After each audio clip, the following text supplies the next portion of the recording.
a un local qui est très central, donc c'est pratique puisqu'on est à côté, on dit toujours on est en bas du Super U. Le Super U en général est positionné par pas mal de gens. Et donc moi je fais de l'animation à la fois sur place et en mobilité, puisqu'on couvre toute l'Alsace et la Lorraine dans le cadre de nos activités.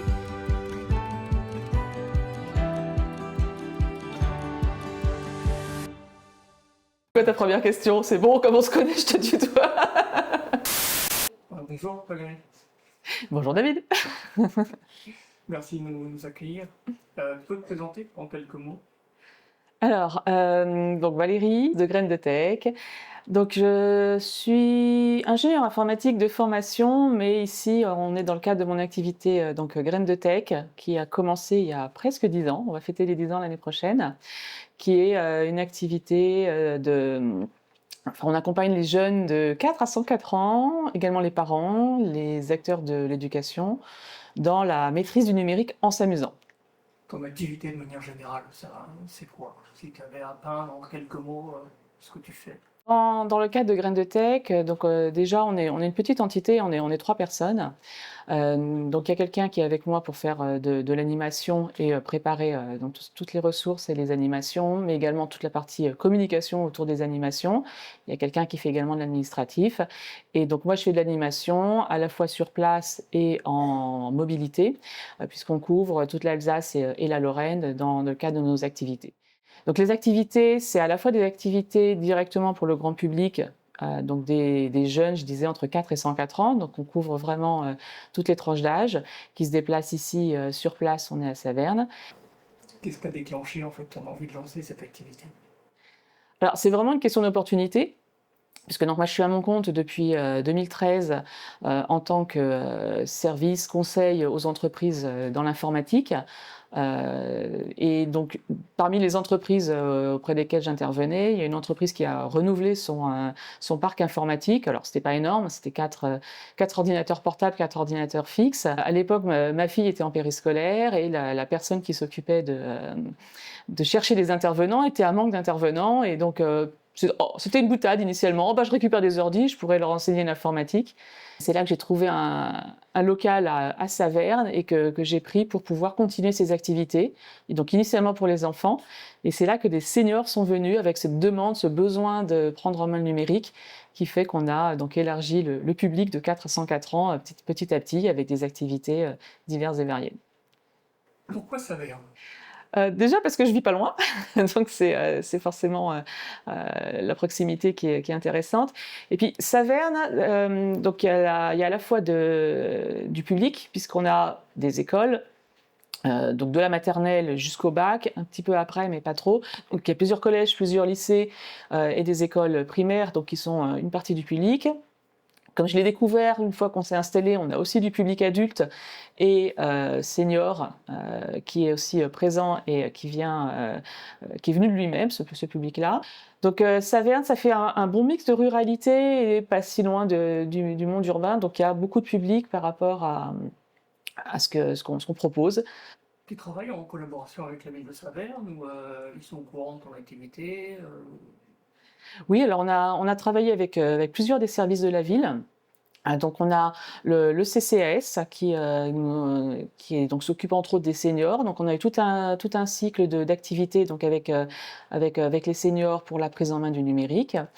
On travaille avec le PRE, le plan de réussite éducative, qui accompagne donc les jeunes qui ont des difficultés en primaire et en collège. On travaille régulièrement avec la personne qui s'occupe de la famille, et donc avec toutes les activités financées par la CAF, donc pour des relations avec les parents qui ont des difficultés ou des incompréhensions par rapport aux activités liées au numérique de leurs enfants, donc réseaux sociaux, smartphones, jeux vidéo. En quoi le jeu peut être un outil éducatif? On a compris que c'était vraiment un bon moyen d'engagement et également d'apprentissage. Puis donc dans le jeu, on a toutes les compétences, ce qu'on appelle les soft skills, les compétences qui sont importantes aujourd'hui dans la vie puisque c'est celles qui restent alors que les compétences techniques deviennent obsolètes. Donc dans le jeu, on peut communiquer, on peut collaborer, on peut créer. On va faire de la résolution de problèmes, on doit prendre des décisions. Donc on a tout ces tas de compétences qu'on va mettre en jeu, que ça soit du jeu de société, du jeu physique ou du jeu vidéo, hein, c'est vraiment le jeu de façon générale.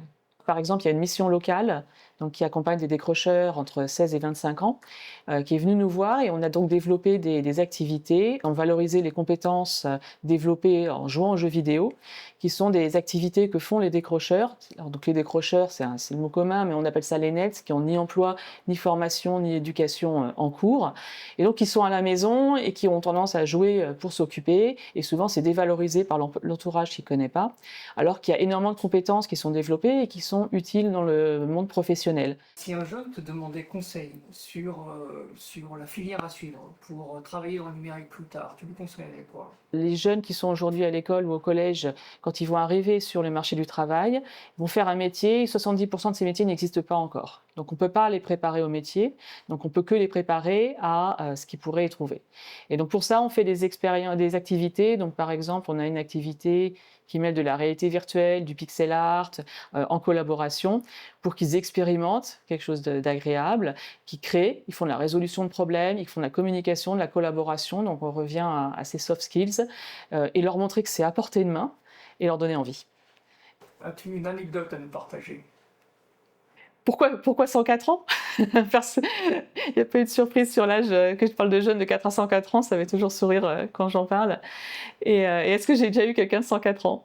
Et ça, c'est des questions qu'on m'a déjà posées. Et alors, j'ai pas eu de personnes peut-être de 104 ans, mais j'ai eu plusieurs personnes de plus de 90 ans qui sont venues, que ce soit des femmes ou des hommes qui avaient utilisé et qui voulaient être plus à l'aise. Mais en tout cas, c'est un âge où c'est toujours possible d'apprendre. Donc à plus de 90 ans, on peut commencer à apprendre. Et c'est amusant de voir des jeunes de 90 ans s'amuser à apprendre à manier une souris. Quel est ton dernier achat dans la ville de Saint-Bernin? Je sais pas, c'est mon mari qui fait les courses.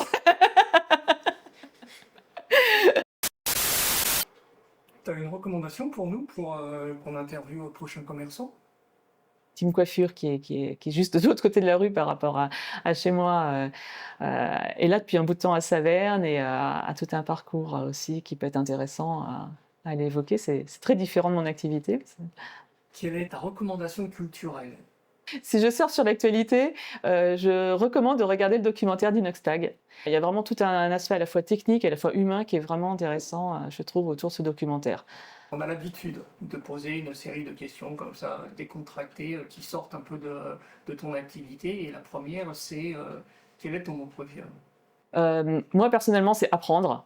Celui que je déteste, la peur, Le bruit que tu préfères? le rire. Celui que tu détestes? Quelqu'un en colère ou avec des cris de colère.